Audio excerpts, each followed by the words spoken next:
Anda kembali menyaksikan Nusantara Economic Updates bersama saya Lenggracia dalam segmen Industri 360.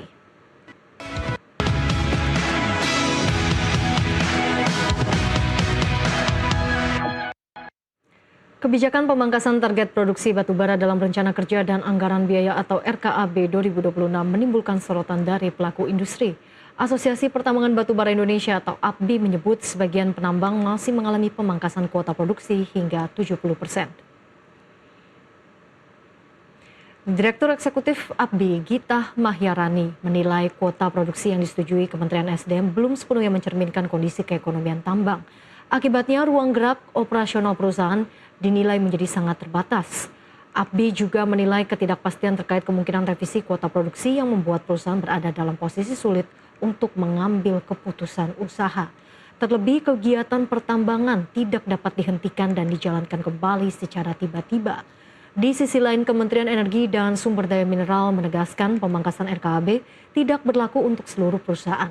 Direktur Jenderal Mineral dan Batubara Kementerian SDM Tri Winarno memastikan kuota produksi PKP 2B Generasi 1 dan BUMN disetujui 100% dalam RKAB 2026. Tri menjelaskan pemangkasan dilakukan secara proporsional berdasarkan kontribusi penerimaan negara bukan pajak atau PNBP. Perusahaan dengan kontribusi PNBP besar dipastikan mendapatkan pemangkasan yang lebih kecil.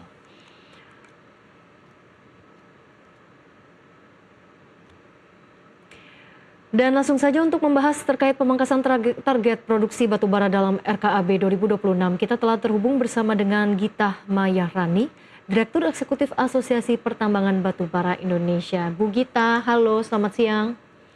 Selamat siang, Mbak.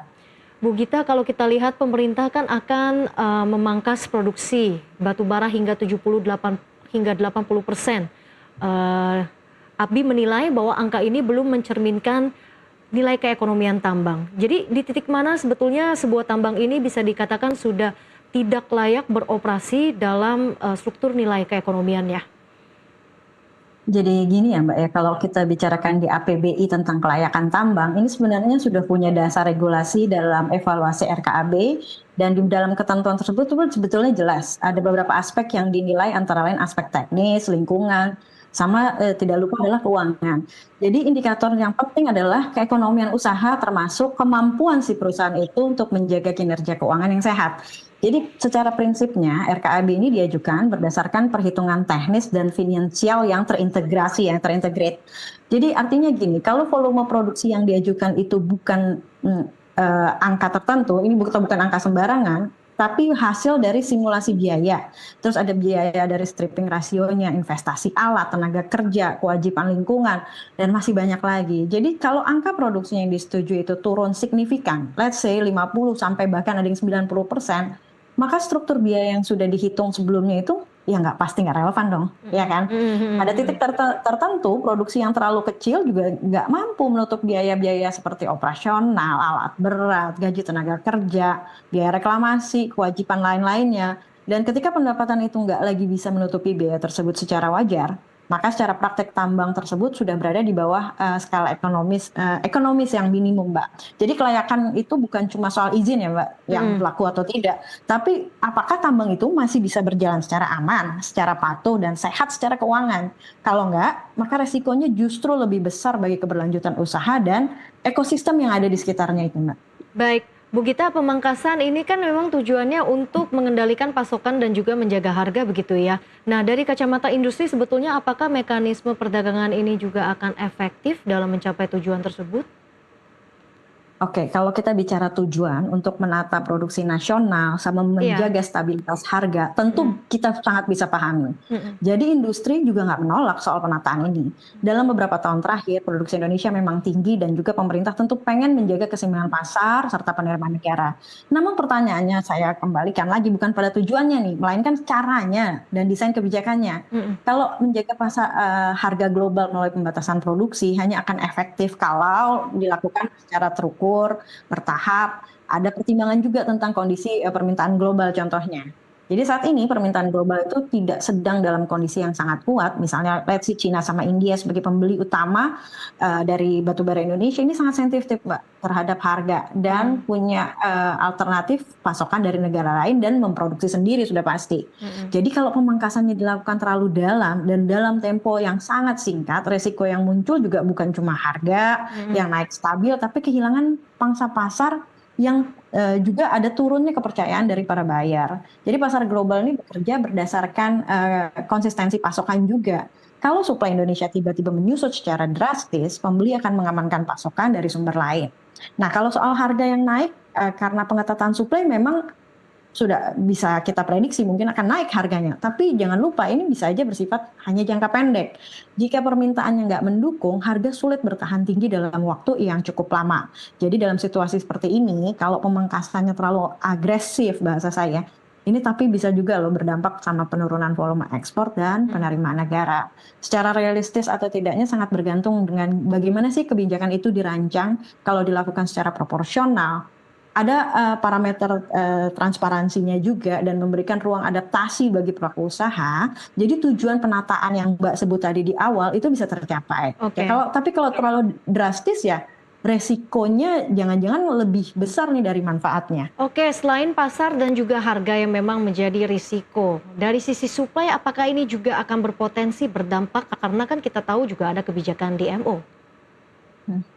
Ya, terhadap DMO itu sebagai kewajiban. Nah, saat ini sebetulnya kalau kita belum bicara soal DMO, tapi kita lebih bicara tentang bagaimana perusahaan sedang menata nih berapa kuota produksinya. Jadi sebelum kita bicara pemenuhan DMO-nya dulu, berapa sih yang didapat dari kuota produksi dari tiap perusahaan itu sendiri. Baru nanti tentu saja perusahaan akan mulai mengadjust dari kuota produksi yang telah diberikan, Mbak. Oke, baik. Jika nantinya memang ini terlalu drastis begitu ya untuk penurunan kuota produksinya, apakah nanti juga menimbulkan domino effect dari sisi tenaga kerja, kemudian juga keselamatan dan hingga aspek lingkungannya ini?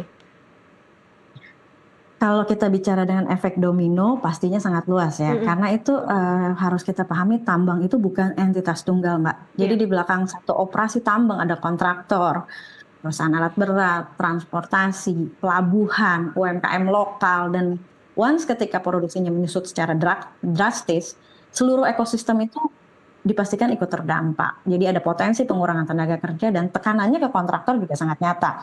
Kontraktor pertambangan itu kan mereka juga memiliki komitmen ya untuk investasi seperti alat berat dengan nilai yang besar. Jadi kalau ada penurunan aktivitas produksi, Mbak, utilisasi alat juga akan turun. Nah, ada juga menjalar ke industri perkapalan dan logistik seiring berkurangnya dengan volume pengiriman dari batubara itu sendiri.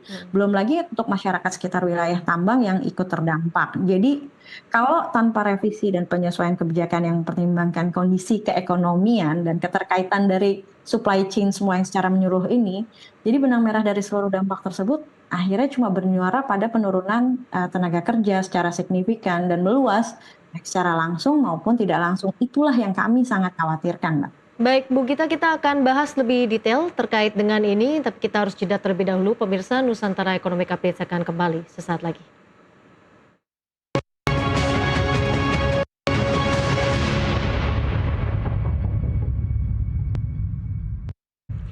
Anda kembali menyaksikan Nusantara Economic Updates. Pemirsa, dialog bersama Gita Mahyarani, Direktur Eksekutif Asosiasi Pertambangan Batubara Indonesia. Kita lanjutkan kembali. Bu Gita, tadi kan kita berbicara terkait dengan domino efeknya ya. APBI ini kan juga menyoroti dari sisi hubungan dampaknya ke industri tambang dan juga ke sektor keuangan. Apakah artinya perbankan dan juga kemudian leasing alat berat ini juga bisa ikut berpotensi terpengaruh dengan adanya penurunan kuota produksi? Itu juga bergantung dengan misalnya leasing termasuk perbankan dan alat berat. Jadi itu salah satu yang kami khawatirkan juga bahwa keputusan seperti membayar untuk jaminan dan segala macam itu pasti akan sangat berpengaruh jika nantinya hal ini secara langsung pemotongannya cukup besar gitu ya. Baik, di sisi lain kan memang pemangkasan ini rencananya akan dilakukan secara proporsional begitu ya, berbasis PNBP. Jadi apakah pendekatan ini memang sudah cukup ideal Anda lihat atau perlu ada penyesuaian lagi?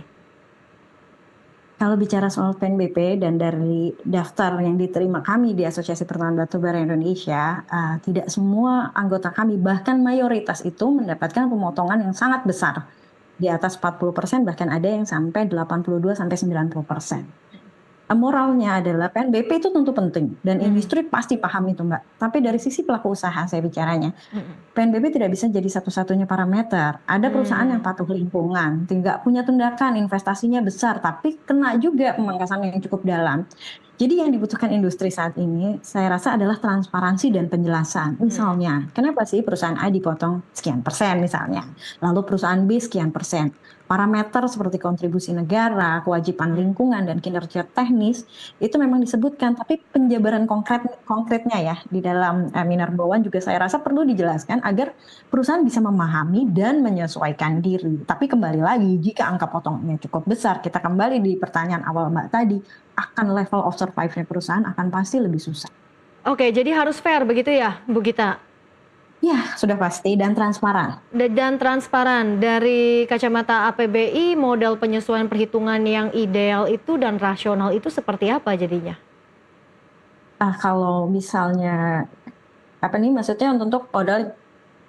Ya kalau kita bilang gini, Mhm. ini kan jadi tetap kewenangannya pemerintah ya, yang pasti, kepastian arahnya saja supaya, perusahaan bisa mengambil keputusan. Mhm. Nah ini kita jangan lupa bahwa, perusahaan rata-rata ini masih kan sebelumnya ada RKB 3 tahunan ya. Iya. Jadi modalnya, RKB 3 tahunan yang disesuaikan lagi dengan RKB 1 tahunan, ini pasti ada proses adjustment dengan mengacu pada RKB sebelumnya yang sebetulnya sudah disetujui secara 3 tahunan. Mhm. Nah, ini kan tiba-tiba dengan, pemotongan produksi yang cukup signifikan, pastinya perusahaan akan kesulitan untuk menyesuaikan hal-hal tersebut, Mbak. Mhm. Jadi resikonya pasti akan lebih, tinggi lagi untuk setiap perusahaan, gitu. Oke, kalau risikonya juga cukup tinggi dan terlebih kan kalau di industri tambang ini perusahaan kan banyak yang sudah terlanjur terikat kontrak begitu ya, kita dan juga Mhm. kewajiban domestik belum lagi. Nah, adakah risiko-risiko konsekuensi lainnya jika memang kuota tidak sejalan lagi dengan kuota produksi, tidak sejalan lagi dengan kontrak yang sudah ditentukan sebelumnya? Ya sudah pasti ya, Mhm. kalau bicara soal kontrak dan segala macam yang Mbak sebutkan tadi, ini adalah efeknya dari, pemotongan produksi. Dan karena kalau bicara kontrak, karena ini belum ada kejelasan, pastinya tidak bisa dong perusahaan langsung saja menetapkan misalnya seperti force majeure pada kondisi, penjualan. Nah ini masih perlu dijelaskan lagi terutama ke buyer-buyer gitu ya. Mhm. Nah, jadi kami masih sangat menunggu sih bagaimana, perkembangan dari, RKAB ini, Mbak. Sebetulnya kan revisi RKAB ini kan juga belum ketok palu gitu ya Bu Gita, jadi masih ada ketidakpastian. Nah dari ketidakpastian ini, apakah ini juga turut mempengaruhi dari keputusan bisnis bagi perusahaan-perusahaan industri tambang sambil menunggu keputusan final RKAB-nya ini seperti apa? Ya itulah yang sebetulnya sangat-sangat, Mhm. kami nantikan ya, Iya. kepastian dalam berusaha jangan sampai ada uncertainty seperti ini. Karena, perusahaan sekarang kan bingung lah ya harus mengambil putusan apa, misalnya mau lanjut operasi seperti biasa, ataukah mau dikurangin, ataukah mau mulai efisiensi besar-besaran. Karena kalau revisi kuotanya juga belum jelas, keputusan-keputusan seperti ini atau termasuk misalnya mempertahankan tenaga Mhm. kerja atau melanjutkan kontrak sama kontraktor, bahkan yang tadi kita sempat bahas soal bayar cicilan alat gitu ya, Iya. ini penuh tanda tanya semuanya. Mhm. Kalau Iya. kita nunggu terlalu lama juga sangat beresiko, tapi kalau ambil keputusan sekarang, pasti ada resiko nantinya kebijakan apakah akan berubah lagi, jadi Mhm. posisinya ini saya bilang masih serba tidak pasti. Oke, transparansi begitu ya yang diperlukan oleh APBI. Namun kalau kita melihat untuk jalan tengahnya, ini sebaiknya seperti apa yang mungkin menjadi aspirasi dari APBI terkait dengan revisi RKAB produksi ini? Ya, kalau menurut, APBI sendiri kami juga sempat, mendiskusikannya bahwa keputusan ini bertahap Iya. gitu ya, bertahap dan, tadi saya sebutkan juga soal transparansi mengenai pemotongannya berapa dan dilihatlah selalu ke nilai keekonomiannya juga bagaimana perusahaan itu bisa bertahan jika dasar pemotongannya sampai di atas 40% bahkan sampai 80%. Nah, dari nilai-nilai aspek-aspek keekonomian yang sudah tidak masuk ini akan sangat-sangat beresiko untuk perusahaan, Mbak. Oke, limit yang sesuai menurut APBI itu ada di kisaran berapa persen untuk pemotongan produksinya, Bu? Saya tidak bisa bilang berapa angkanya ya, karena ini bukan kewenangan saya untuk jawab juga, tapi ini merupakan kewenangan dari pemerintah. Tapi kalau diminta merumuskan desain kebijakan atau itu bukan, saya juga nggak mau berandai-andai ya. Iya, iya. Tapi pada prinsipnya sederhana, penataan tuh harus terukur aja, bertahap dan transparan tadi. Pemerintah kan pasti punya data. Justru itu yang kita lihat transparannya. Jadi industri kan butuh kejelasan parameternya pemangkasan nih. Agak sulit kalau saya bicara berapa puluh persen, 20% atau 35% berapa persennya. Tapi harus jelas dulu, terukur, bertahap, sama transparan tadi sih, Mbak. Oke, intinya Bu Gita agar harapannya supaya kebijakan dari revisi pemangkasan produksi ini tidak berdampak ke berbagai lini ya, khususnya untuk ekonomi daerah dan juga masyarakat sekitar. Betul. Seperti apa harapan APBI? Ya, kami pastinya sangat berharap bahwa sekarang kan lagi evaluasi tahap 2 ya, sebelum menuju evaluasi tahap akhir. Pertimbangan-pertimbangan yang saya sudah sebutkan tadi semoga bisa dilihat juga gitu loh. Bahwa kan perencanaan operasi dan produksi pertambangan ini perlu perencanaan yang komprehensif karena ada aspek teknis, ekonomis, sosial, sama lingkungan. Jadi setiap perubahan itu memerlukan suatu kajian dan kepastian. Jadi itu salah satu parameter yang sangat menentukan.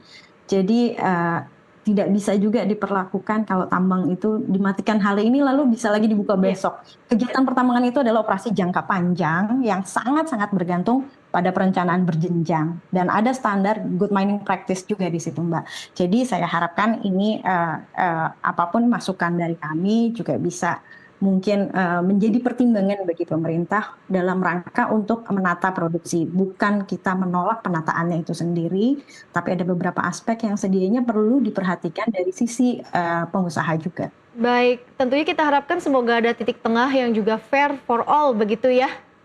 Bu Gita, terima kasih sekali lagi atas waktunya Ibu Gita Mahyarani, Direktur Eksekutif Asosiasi Pertambangan Batubara Indonesia, atas waktunya di Nusantara Economic Updates pada siang ini. Sehat dan sukses selalu untuk Bu Gita. Terima kasih Mbak, sehat sukses selalu. Dan pemirsa, dialog tadi juga sekaligus menjadi penutup perjumpaan kita hari ini. Ekonomi bukan sekedar angka, tapi nafas kehidupan kita semua. Dari pasar tradisional hingga industri digital, dari rakyat kecil hingga kebijakan besar, semua saling terhubung. Saya Ellen Gracia, pamit undur diri. Sampai jumpa.